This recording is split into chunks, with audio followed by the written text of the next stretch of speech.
अब बताइए तो लोग कितने यहाँ बेवकूफ हैं। किसी व्यक्ति के साथ बैठकर हम शराब पी रहे हैं। आप बताइए कि शराबबंदी है और संजय जायसवाल जी को तथाकथित तौर पर यह पता है कि हम शराब पी रहे हैं, परेशानी हो रही है।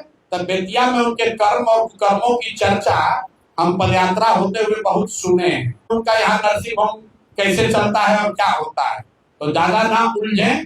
कल के यहाँ के स्थानीय सांसद जी ने आप पर एक लंबा लेख लिखा है। कौन? श्री संजय जायसवाल जी। अच्छा। और जिसमें उन्होंने आपको कहा है कि आप राजनीतिक व्यापारी हैं और पहली बार आपने पर्सनल अटैक करते हुए कहा है कि आप दिन भर अच्छी बात करते हैं और रात को उदय सिंह जी के साथ बैठकर शराब पीते।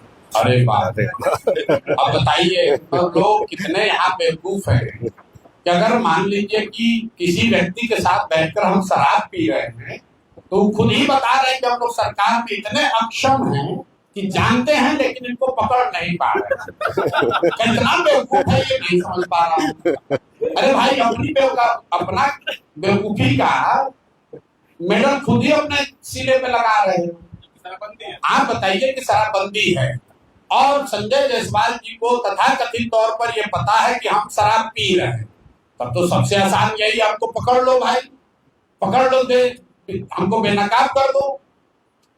अब आ जाइए कि संजय जायसवाल ने लेख क्यों लिखा है। तो क्रिकेट आप लोग देखते हैं, क्रिकेट में जब बैट्समैन घायल हो जाता है तो दौड़ने के लिए, रन लेने के लिए एक रनर बुलाता है। रनर बुलाने का एक नियम है, जो पहले से आउट होके चला जाता है वो बनकर आता है रनर। क्रिकेट देखते हैं ना, तो जिसको अभी आगे बैटिंग करने आना है वो नहीं आता है रनर के तौर पर, जो आउट होके चला जाता है उसको बुलाता है, जाओ अब वो आदमी थोड़ा घायल हो गया है बैट्समैन, रनर के तौर पर दौड़ो।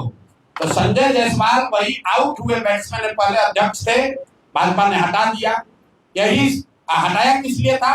यही फेसबुक पर लेख लिखने के चक्कर में रोज लिखते थे कि हम जदयू को तोड़ने वाले, तो भाजपा वाला इन्हीं को तोड़ के हटा दिया। अब इनके जो बड़े भाई हैं दिलीप जायसवाल, राजनीतिक तौर पर बड़े भाई, उन पर अभी हुई है गोलाबारी, राजनीतिक गोलाबारी। अब बेचारे आहत होकर गिरे हुए हैं, 15 दिन से उनको जवाब नहीं सुन रहा है। ये नहीं बता रहे हैं कि सिखों के कॉलेज को किशनगंज में कब्जा किए हो कि नहीं किए हो, इसका जवाब नहीं दिया। कह रहा है ऊपर भगवान है, भगवान आपके लिए तो हमारे लिए भी है, भगवान आपके लिए है तो उसके लिए भी है जिसका कॉलेज आप कब्जा किए हैं।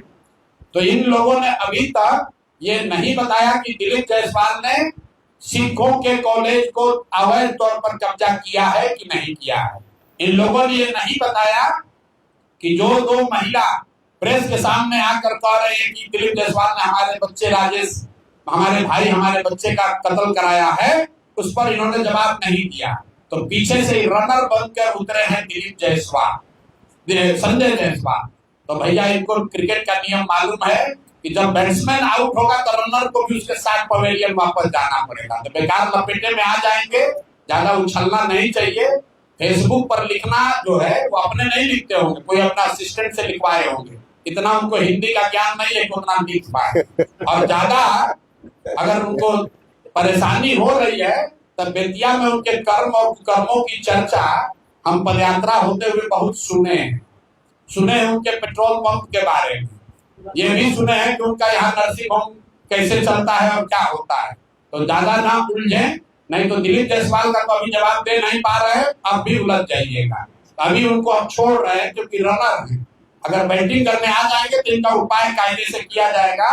ये प्रशांत किशोर है, किसी से डरता नहीं है, इनके जैसा कितने आए और कितने गए।